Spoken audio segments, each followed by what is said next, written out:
Assalamu alaikum, sir. Wa alaikum assalam wa rahmatullahi wa barakatuh. Muhammad Sihab Hussain from University of Dhaka, Bangladesh.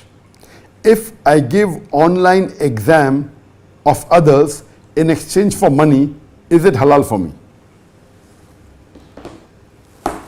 Brother Muhammad Sihab from Bangladesh has asked the question that if I give online exam, if I sit for somebody else for his examination online, in exchange for money, is it halal? This is again not accepted in Islam based on the verse of the Quran of Surah Ma'idah, chapter number 5, verse number 2, where Allah says, وَتَعَاوَنُوا عَلَى الْبِرِّ وَالتَّقْوَى وَلَا تَعَاوَنُوا عَلَى الْإِثْمِ وَالْعُدْوَانِ, that help one another in righteousness and piety, and do not help one another in sin and rancor.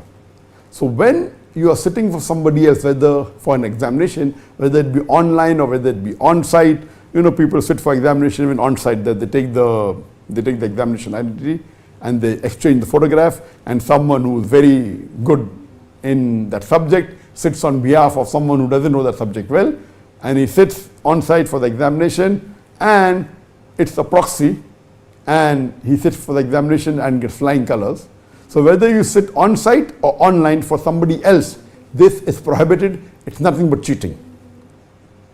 Imagine if you sit for a person who's appearing for a medical examination and you get flying colors and that person passes, then he becomes a doctor, and on the operation table, he's not able to do the operation correctly and the patient dies.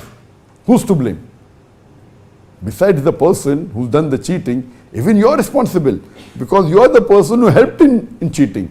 If you would not have sat for the examination, he would not have passed, he would not have become a doctor, he would not have killed the patient. So, or you may sit for an engineering examination, and the person who doesn't know engineering, he gets flying colors, and he's appointed as the engineer, and he makes a bridge, and within a few weeks or a few months the bridge collapses, and hundreds of people die. Who's to blame? Besides the engineer who has cheated and allowed a proxy to be appear for the examination, even you are responsible, because you are the person who helped him in passing the examination in a wrong way. So sitting for an examination on behalf of somebody else and giving an impression that the person is sitting for the examination, it is nothing but cheating, and it's a major sin, and it is forbidden.